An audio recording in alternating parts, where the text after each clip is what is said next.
Hello and welcome, and thank you all for being here.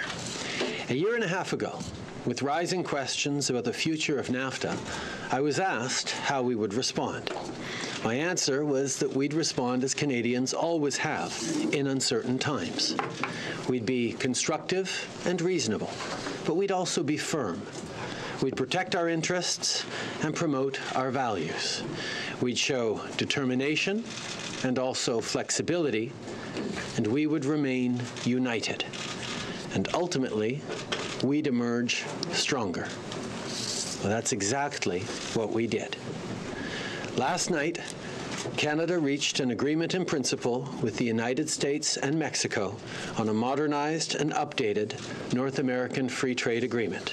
It will now be called the USMCA, the United States-Mexico-Canada Agreement. It's an agreement that, when enacted, will be good for Canadian workers, good for Canadian business, and good for Canadian families. It's an agreement that removes uncertainty for our manufacturers and investors and improves labor rights for all North Americans. And it's an agreement that will be profoundly beneficial for our economy, for Canadian families, and for the middle class. When we began the work of updating NAFTA, we kept our focus on what really matters. The new agreement would need to preserve jobs, foster growth, expand the middle class, and support people working hard to join the middle class. It also needed to be fair, which meant that it would have to preserve the fundamental principle of the original agreement, which is that when your trading partner is 10 times your size, you need rules. You need a level playing field. Unless the new agreement achieved those objectives, we wouldn't sign it. Well, simply put, the new agreement had to be good for Canada and for Canadians. Parce que la réussite des accords. Because the success of trade agreements is not measured with data or statistics, but by the way trade agreements help to improve people's lives, by their ability to protect the jobs we have and to create new ones, by the opportunities that our small and medium-sized businesses have to penetrate North American markets, by the new opportunities that will be afforded to those who work hard, and how available these opportunities are to everyone and benefit all. It must be said, modernizing NAFTA was no easy feat. Some said that it was impossible to do and that we should accept any deal. But that's not what we did. We insisted on obtaining a good deal. Like any important negotiation, we had to make compromises. And I tell you, some were more difficult than others. We never believed that it would be easy, and it wasn't. But today is a good day for Canada. It was by focusing on creating opportunities and growing the middle class that we got to where we are today. And by doing so, we preserved the major parts of NAFTA, those that foster the success of Canadian businesses and fairness for all. Canada got here because we kept our focus and our collective resolve, even when some were recommending we capitulate. A word of caution. We're not yet at the finish line. This agreement still needs to be ratified in Mexico, in the United States, and in Canada. But what I can say is that free and fair trade in North America, a trading zone that accounts for more than a quarter of the world's economy, with just 7% of its population, is in a much more stable place than it was yesterday. We now have a path forward. This is an extraordinarily complex agreement, just as the original NAFTA was. But let me sum up what it means. It means that when this agreement is enacted, NAFTA will be preserved, updated, modernized, and stabilized for the 21st century, as we set out to do. It means Canadian workers and their families will enjoy greater opportunities than ever before. And more prosperity means more resources to invest in things like housing, healthcare, and a more secure retirement for our seniors. Alongside our new European and Trans-Pacific trade agreements, today we are securing a higher standard of living long into the future for the people of Canada. Before I ask Minister Freeland to get into some of the details of the agreement, I want to express my gratitude. We are very grateful to all the people from every corner of the country, from all walks of life, from all political points of view, who joined us in this effort, who supported and sustained it through the past 13 months. Especially and particularly, I have to thank every Canadian, and there were thousands of them, who wrote letters and emails and who stopped me in the street to say, keep at it, stay strong, we are with you. I want to thank the premiers, the leaders from industry and labor, Brian Mulroney and his original NAFTA negotiating team, and other former prime ministers, members of our NAFTA Council. Thank you all for your support, your advice, and your patriotism. Minister Freeland, Christia, for your tireless, relentless efforts, for your dedication, your hard work, not only in the past 5 weeks, but in the past 19 months.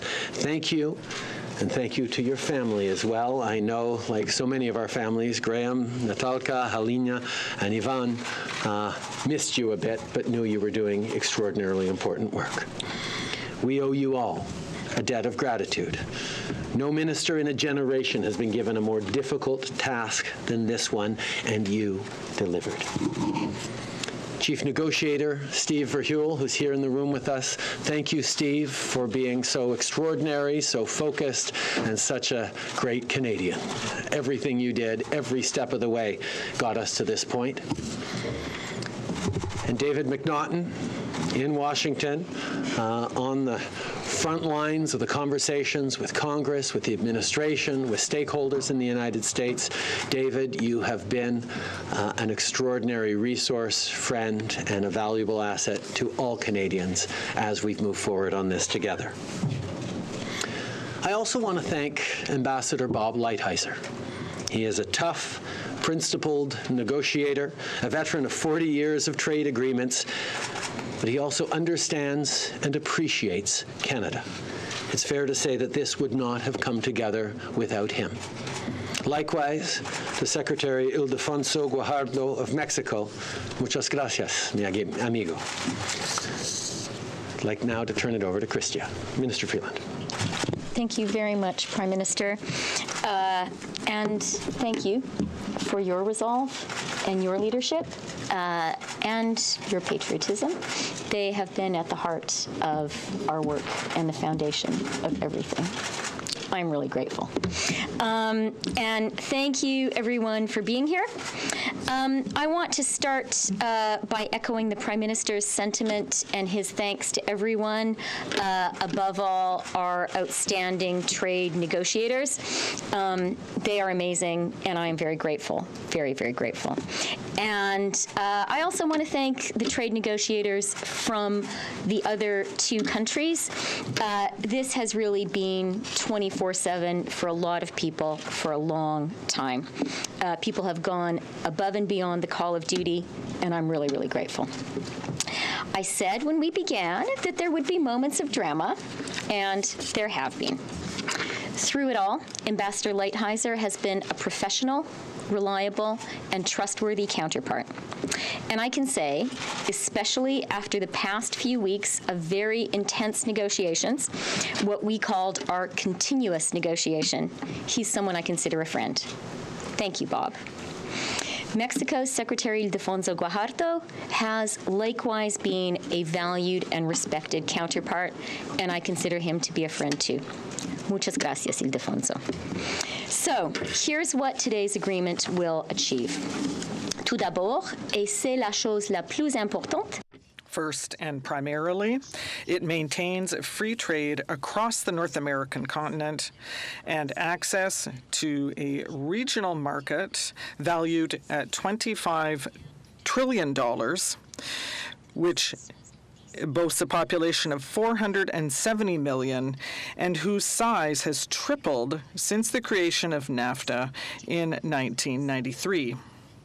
At the same time, it protects us from the threat of tariffs on our auto sector, which was looming over our economy, and thousands of good jobs, well-paying jobs, on both sides of the border. As such, this is a victory for Canadians. Furthermore, it maintains tariff-free access to the majority of Canadian exports to the American market. Now, this does not mean that we will not continue to diversify our trade throughout the world. We will obviously continue to do that, but this will allow us to consolidate our position on the North American market, one that is particularly important to us, while continuing to broaden our access to markets in other countries. This agreement is a good agreement for hundreds of thousands of Canadian workers. Not only does it preserve essential cross-border supply chains, but it significantly improves wages and rights of Mexican workers. Concretely, it is fairer for the auto workers in cities such as Windsor and Oshawa. It helps guarantee their future. This agreement also maintains the cultural exemption that was demanded by Canada, especially in the digital world, which protects our cultural industries and over 650,000 jobs across the country. It preserves our unique Canadian identity and our bilingual character.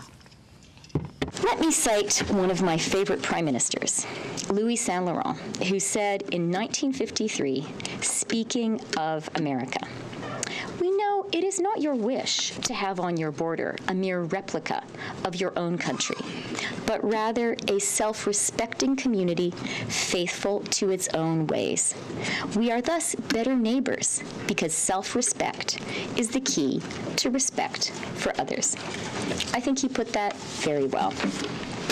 And there is something that is extremely important and of which I think we can all be particularly proud.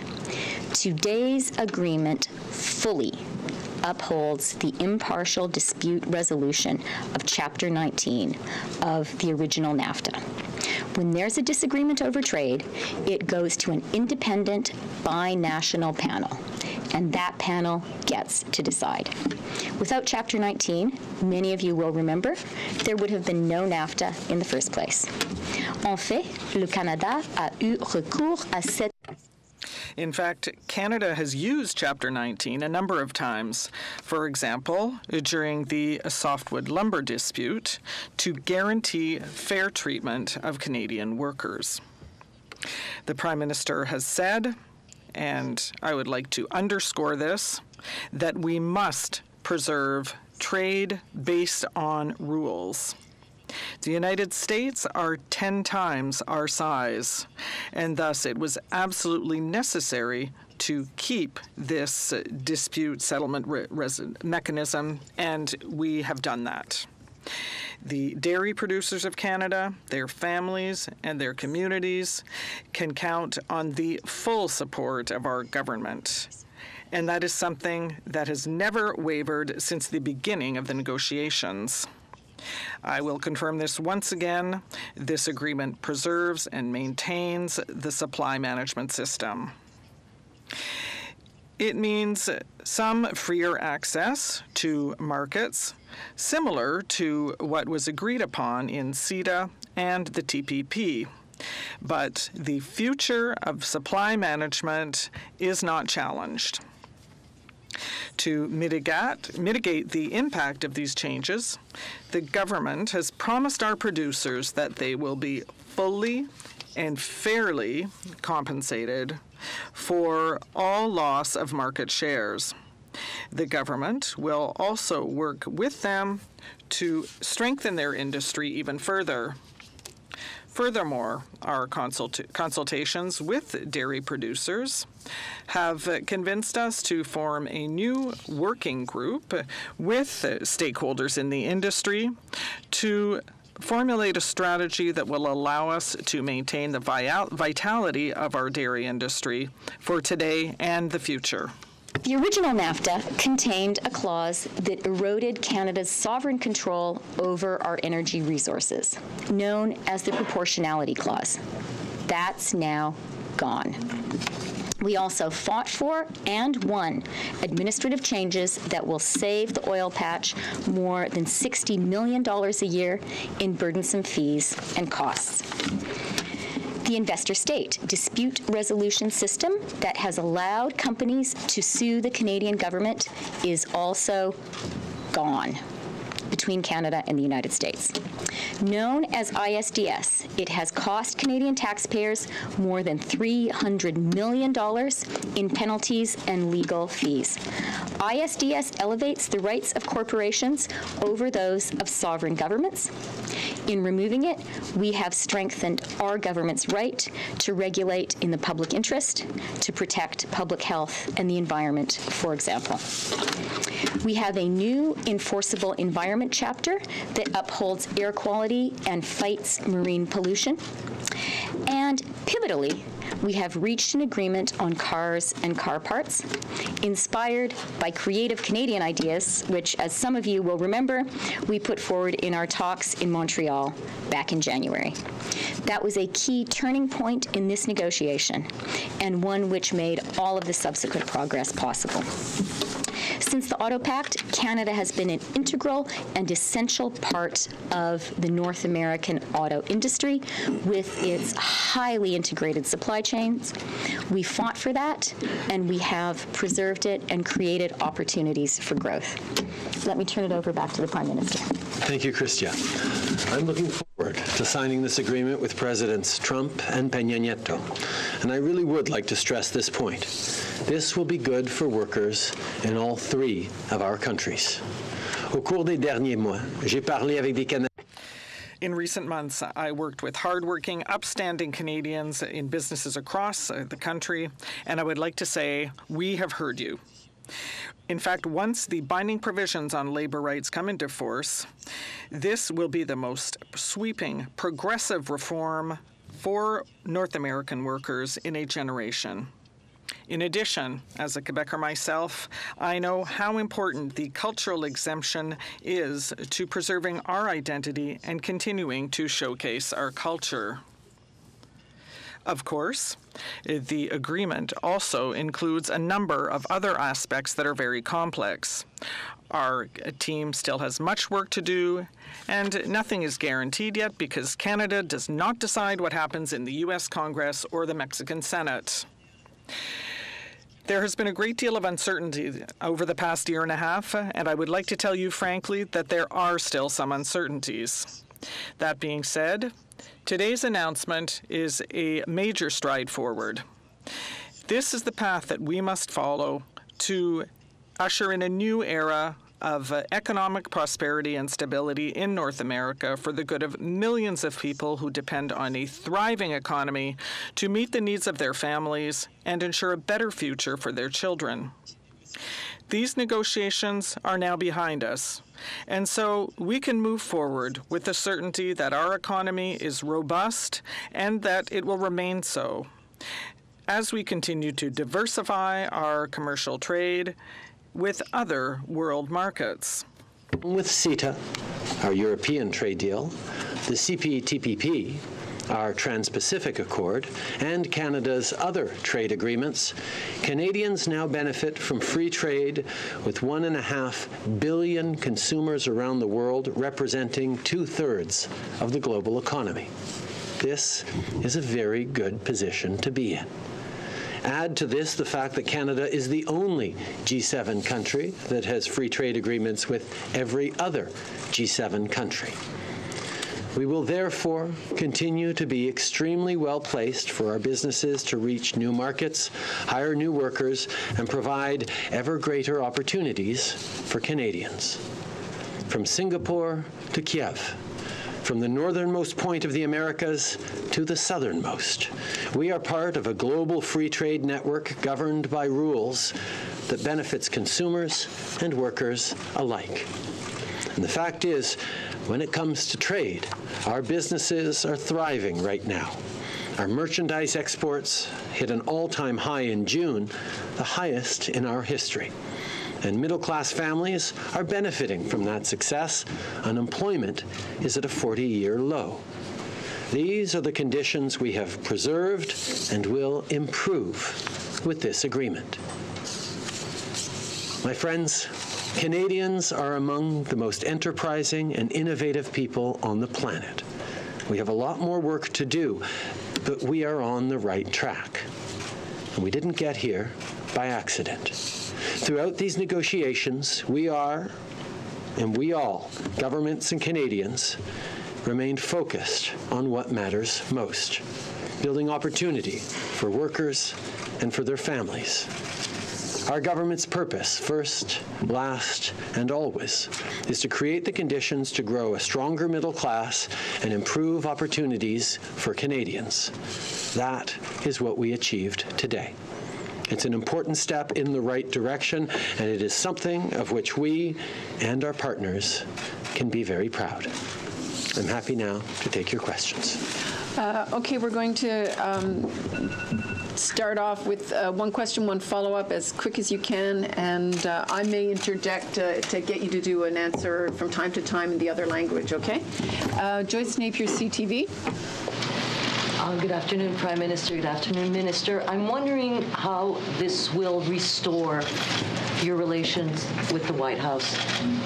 I had a very positive call with the President this morning. There is no question that the question of NAFTA and renegotiating NAFTA has been a challenge in conversations with the President and with the administration over these past 13 months.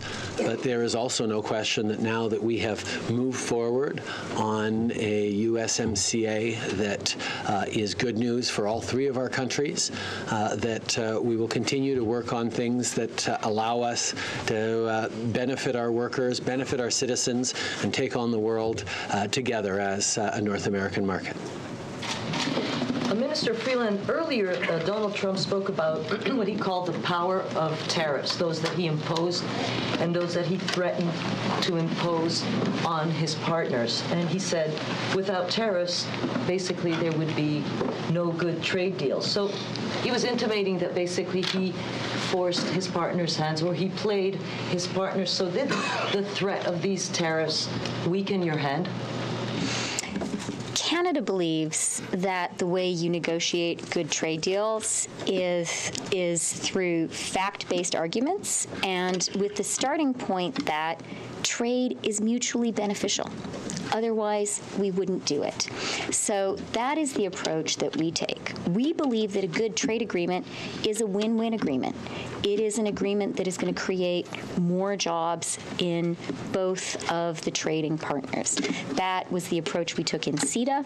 That was the approach we took in CPTPP. And that has been our approach throughout the NAFTA negotiation. So we're a trading nation. We think trade is a really good thing. That's why we are really happy to have concluded this modernized deal with the United States and Mexico. And, our approach at the table is to make that point, to explain that this is about mutual benefit to all the parties to the agreement. And, of course, where there are different views, to look for those compromise positions.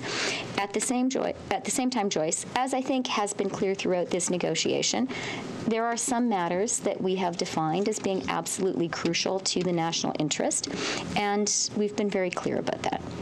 Louis Blouin, Radio-Canada. Monsieur Trudeau, la classe politique québécoise. Mr. Trudeau, the Quebecers are denouncing the concessions made in the dairy sector, and Mr. Courriel says that he's going to use the means in his power to delay the implementation of the agreement. He's looking at his options. Does that worry you? And what can you do concretely to address this?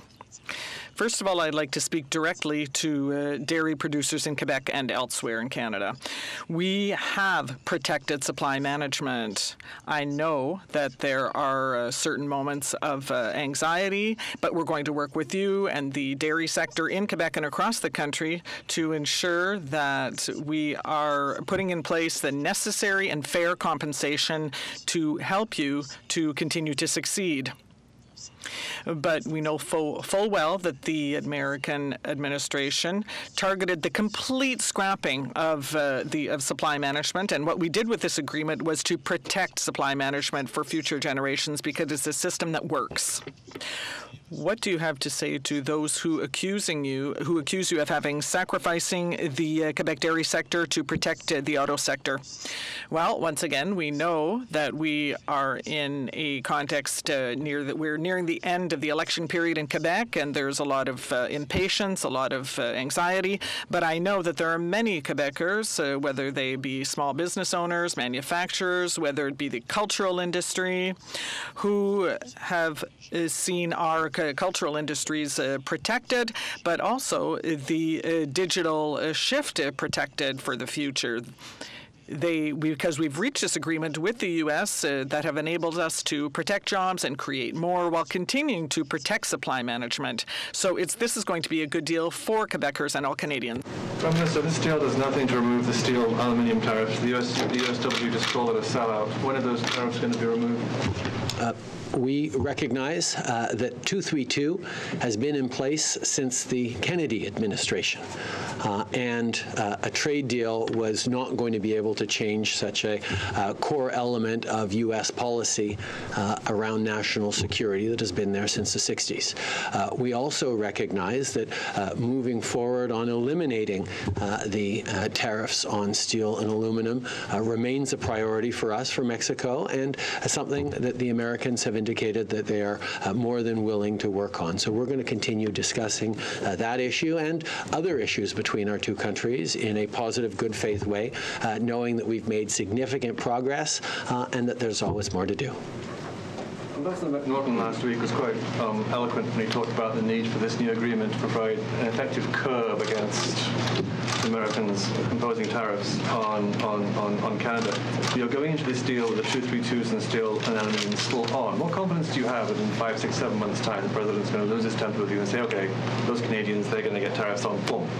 Well, we know, first of all, on the 232 issue, there's been a lot of discussion of 232 on cars. And what we were able to negotiate with the Americans on this is protection for the Canadian auto industry and auto parts industry from 232 measures on autos that the President might move forward with. So we know that protecting our auto industry was one of the core concerns that Canadians had about getting to a deal, and we're glad to say that we have significant protections for our auto industry. We've also moved forward on certain measures that are a bit of an insurance policy against 232 in general, an exception for Canada, and a longer implementation period, a delay of 60 days before any measures come in that will allow us to work with our American friends and neighbors to try and find solutions before 232 moves forward. Josh Wingrove, Bloomberg. To follow up on the steel tariffs, that 60-day sort of window that you mentioned, will that kick in for the steel and aluminum tariffs? No. Christiana, do you want to... You're pushing the next 60 days to get that lifted. Is there any correlation between signing the deal November 30th and having these tariffs lifted? The 60-day measure that the Prime Minister mentioned is a special agreement between Canada and the United States, acknowledging the closeness of our trading relationship and the fact that we have a very special security relationship. And according to this provision, future 232 tariffs, if they were applied to countries in the world, Canada would have a special 60-day consultation period for us to try to work things out. I think that is a good thing. When it comes to steel and aluminum, Josh, our position is unchanged. We have felt from day one that trade in steel between Canada and the United States is balanced and mutually beneficial. As you know, the United States has a slight surplus, in fact. And we think the best outcome, the best economic outcome for both countries would be for both countries to remove those tariffs. That's something that we've been actively discussing with the United States since the imposition of the tariffs. We're going to continue to do that. And certainly, as the Prime Minister said, we have some momentum now, having concluded this deal. And we are definitely looking to take advantage of that momentum to intensify conversations about steel and aluminum. Can I just ask when things changed? Was there a turning point? It seems like things really picked up in the last week. Was there a particular day or a particular subject that you think really got things moving, broke a logjam? You know, there have been a lot of turning points. I actually think the real historic turning point was when Ambassador Lighthizer decided that the 50% domestic content provision, which was in the initial U.S. negotiating positions, the 50% domestic content for car parts, when he decided that that was not going to be his approach, and we worked instead together on the labor value content. I think that was probably the single pivotal moment, and I think from then on we felt that the outline of a deal was there. We could see a landing zone, and the question for us at that point became, how do we get there? Est-ce que vous voulez répéter en français juste la dernière? Would you like to repeat the last response in French, please? Yes. Obviously, in all negotiations, there are low and high points. And when the United States, and Ambassador Lighthizer in particular, were decided to be open to the 50% domestic production for auto parts, we started to see that there was a path to an agreement. Up until then, we knew that it would be a major challenge, but when we saw that, yes, we would be able to reach an agreement on auto that would be good for Canada, the United States, and Mexico, that's when we saw that there would be a way forward in modernizing NAFTA so that it would be win-win-win, and we got there. Sentence there, you know, that the labor value content idea, that's a really creative idea. It's new to trade agreements, and I really want to give credit to Ambassador Lighthizer and his team for working on that. We actually had a lot of fun developing it together, and it goes to where there is the core shared interest of Canada and the United States, which is the reality that we have workers in both of our countries who feel their jobs have been eroded because of trade agreements. This element that we have in our modernized North American trade agreement gives some real comfort to manufacturing workers in high-wage countries. And we were able to accomplish this because that is a shared interest of Canada and the United States and of our administrations. Mélanie Marquis, Presse Canadienne. Prime Minister Trudeau, this is the third time in as many agreements that the dairy producers lose out.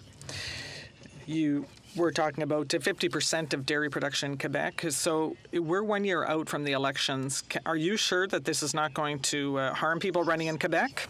Answer. On the contrary, this agreement is going to be good for Quebecers and Canadians, for manufacturers, for business, for our workers in cultural industries. It's excellent news for consumers. We know that Quebecers, like all Canadians, realize that it's a good thing to have stability, to have access, to have an agreement that's going to protect middle-class jobs and prosperity in the long term. Now, we do recognize that with regard to dairy producers, there are concerns. And once again, I can reassure you that we have protected supply management for the future. And because it is a system that works and will continue to work for Canada. And with regard to market share, that was given. We're going to work with the industry to ensure that adequate compensation will allow it to continue to succeed. But you know that today is Election Day in Quebec, and did you contact the outgoing Premier Couillard and the other political leaders to tell them what was coming forward? Well, for weeks and months now, I've been in very close consultation with all provincial premiers. In fact, since the beginning of the negotiations, I have held a number of calls with the premiers to keep them abreast of our approach and elements that were being discussed. And clearly, Premier Couillard was very clear with regard to his concerns throughout our conversations. And in fact, we had a number of opportunities to talk about this directly together. We held a call with the provincial premiers this morning to discuss how we would move forward. And yes, there were concerns on the part of Premier Couillard with regard to the deal that was reached for the dairy producers. But as I said, we are going to work very closely with the industry, and we have secured the future of supply management because we know that Americans wanted to dismantle it completely. I'm wondering if either the Prime Minister or Minister Freeland can walk us through the past 72 hours and sort of share some of the color inside the room. When did you know that you were close to a deal? Was there some sort of aha moment that you had it? And what was the reaction in the room once an agreement was reached? I think we have all been through moments over the course of these negotiations where we felt very close only to see it not end up working out. So I think we were all very mindful that there was a definite window now where the midnight deadline by the United States to send the text to Congress was a very real deadline that gave us an opportunity to work towards it. But I have to say, from my own perspective, there wasn't a single aha moment. There was just a series of, okay, we got this one settled. Wow, okay, we still got to talk about this one, and it's not done yet. But there was this sense that when things were falling into place, I think one of the moments for me was when we realized that we had an intact Chapter 19. That was where I started to realize, okay, you know what? I think we're going to be able to get to a place because we've kept in place the rules that protect trade and enforce trade agreements like this. En français, s'il vous plaît. Okay. Je pense que au fil des In French, please. Well, I would say that over the months, there were many times when we felt a lot of momentum and then all of a sudden things didn't work out. So I wouldn't say that there was one specific moment during our conversations over the weekend where we said, okay, this is good, we've got it. No, it really happened at the last minute. But there were obviously a number of small positive signs. Once we achieved something, then we moved forward to the next thing, and we were very clear on our expectations for Canadians as to what a good deal was. But a key moment for me was when we realized that we were going to have an intact Chapter 19. That was a priority for Canada to keep those rules in place, the rules that govern dispute resolution. And when we got there, that was an excellent sign for me. I would add, Katie, is, remember when we were all together in August of last year and we started the journey that we took together. And I predicted that there would be moments of drama. And I also spoke about our confidence that at the end of the day, the economic logic behind this relationship meant we really believed it was going to be possible to modernize NAFTA in a way that was good for everyone. And that core conviction of ours, which we hold because it is the truth, that has been our compass here.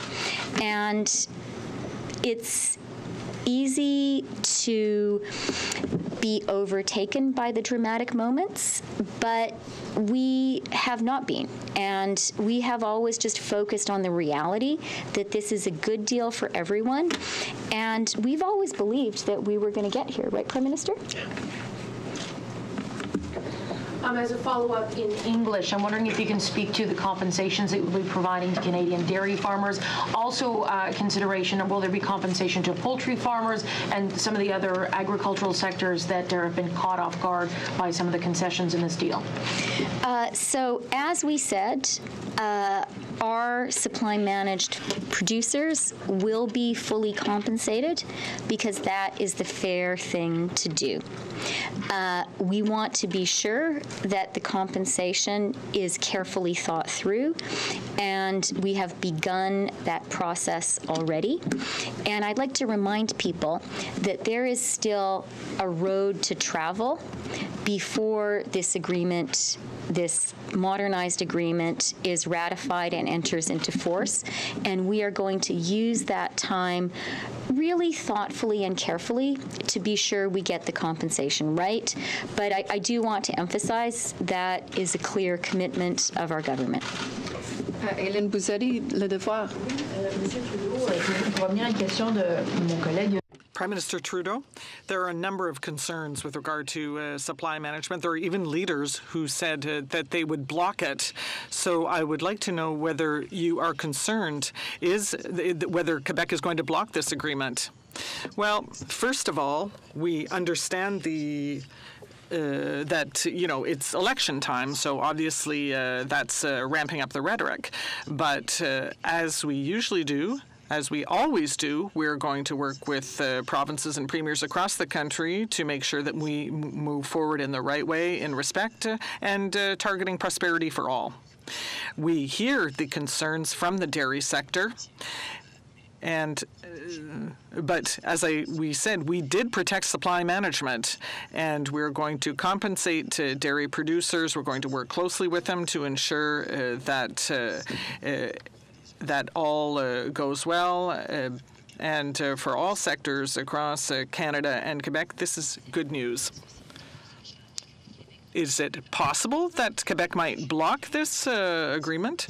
Well, I'm very eager to have these conversations with the Quebec government in the days and weeks to come. But I know that having secured jobs and the free trade agreement with the United States is excellent news for all Canadians, including Quebecers. Politics. Prime Minister, how can you say that you've kept supply management intact when you've agreed to eliminate Class 7 and Class 6, as well as set significant limits on Canadian dairy exports? We continue to have a supply management system that ensures that Canadian milk producers are able to sell their high-quality products to Canadians.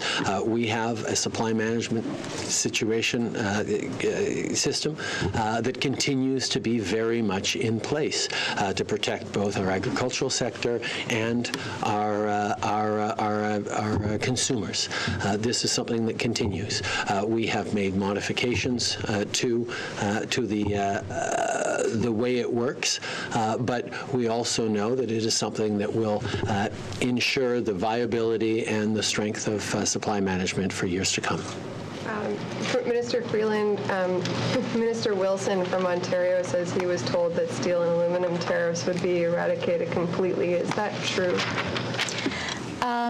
Well, I can't speak to all conversations people might have, but I have certainly been clear from the outset that the 232 issues and the NAFTA negotiations are entirely separate. 232 is a national security consideration. It has never been part of the NAFTA negotiation.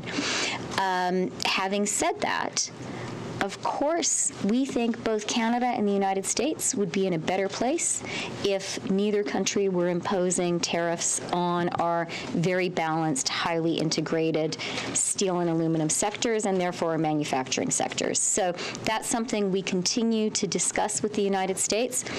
And as I also said, we have a little bit of wind in our sails, and we are going to very much continue to work on this issue. But it is separate from the NAFTA talks.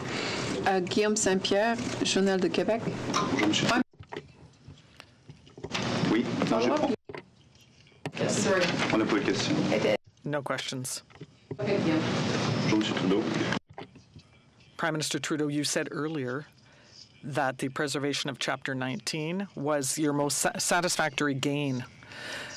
But what about the concessions that made you the most upset? Well, obviously, we had very clear expectations with regard to this agreement. We wanted to preserve the rules-based system in Chapter 19. We wanted to preserve our cultural exemptions, and we wanted to preserve supply management. Obviously, when we had to make a certain movement on dairy, that was not ideal. But it is something we knew that we could do while protecting our supply management system and ensure that our dairy producers can continue to succeed and have a bright future in Canada. Well, with regard to other aspects, really the positive aspect of having, in a globally uncertain environment, having secured our place in the North American trade situation is good for Canadians. This morning in a press conference, President Trump had many good words for the Mexican president. But he was a bit colder with regard to you. We had a very good conversation this morning, President Trump and I. We were very pleased to have reached this historic deal. But obviously, as I have always said, the relationship between the United States and Canada is much deeper than any two individuals who might be Prime Minister and President. I will continue to have constructive relations with the American President, but I will also continue to be invested in the needs and values of Canadian citizens. Throughout this, the government was saying that you didn't believe Sunday night was a real deadline, that there was no real deadline. But today it sounds like you very much thought it was a real deadline. So when did that become apparent in the negotiations that the Americans were serious and there might be some sort of consequence if you missed it? Well, I think actually to flip that around a bit, it became clear when we started to see the things that we had said were absolute necessities in us accepting a deal, that they began to move on them, that we realized that they really did want to get this done before the midnight deadline. And for us, as you know, we've tried to work towards all the deadlines that had been put forward, but we weren't concerned about deadlines as much as we were concerned about getting the right deal for Canadians, getting a good deal for Canada. And when that deal came together yesterday afternoon and evening, it wasn't about the deadline, it was about the deal actually coming together. If you missed the deadline, did you have an indication from the Americans that tariffs would kick in today? We didn't miss the deadline. If you did. I'm not going to engage in hypotheticals. We worked very hard. We got to the right deal. We got to a win-win-win for all three countries. Maxime Bergeron, La Presse. Yes, the sunset clause was extremely important in the negotiations. That seems to have been settled, at least in part. Can you give any concrete details on the mechanism of renegotiation every 6 years, and do you think that will be sufficient to reboost the investments that have dropped in Canada? No, I'm fine. Oh. Well, I just wanted to say that the conversations that we've had today with investors, with banks, with people who are very happy that we have been able to secure the future of North American trade, well, they're very positive, and we expect to hear a lot of good things with regard to the investment community. That's an excellent question. Thank you. And you are correct. The sunset clause was a very important issue for Canada at the beginning of the negotiations. When the Americans called for a 5-year sunset clause, and the structure of that idea was that without a positive decision on the part of the leaders, NAFTA would fail. And we found a compromise. A compromise is a compromise that is normal for Canada. As you said, it is 6 years, and after a certain amount of time, it will go to 10 years. So I think, yes, so it's 6 years and 10 years. Fully.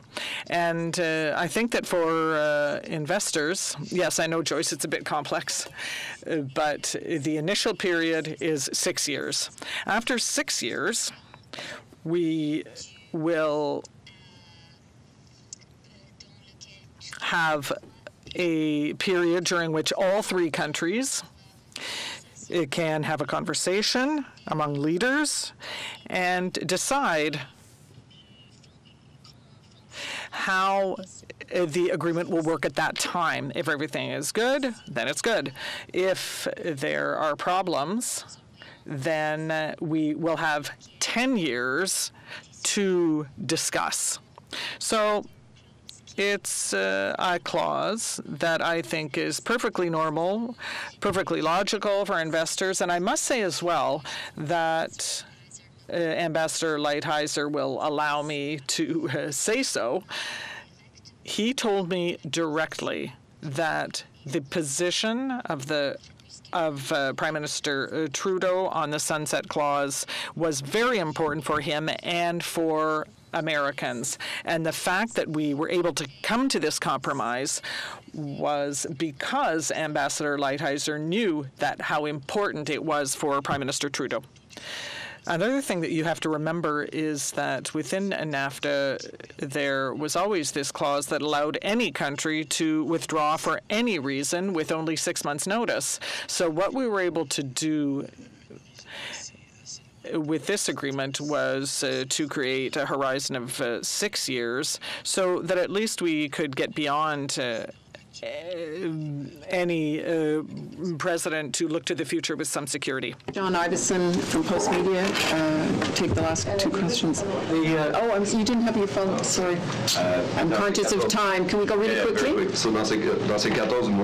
So in those 14 months, were there any moments where you really thought that it would be impossible to reach a deal?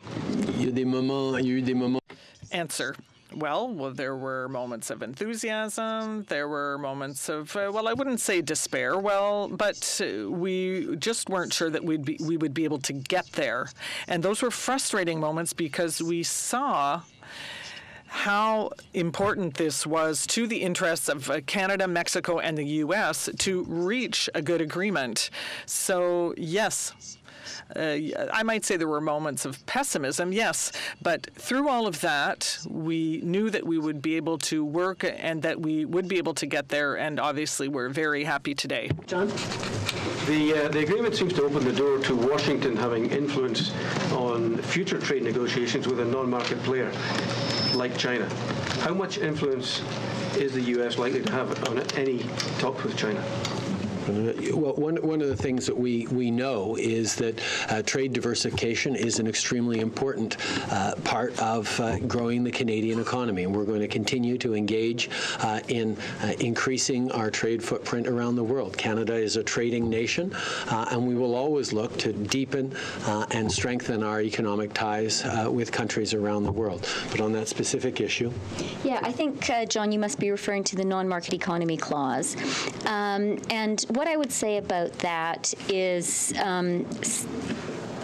what that clause does is it gives any one of the NAFTA countries the ability, if it chooses, upon the entry into force of a trade agreement between another NAFTA partner and a non-market economy, the other NAFTA partner may choose to exit the accord.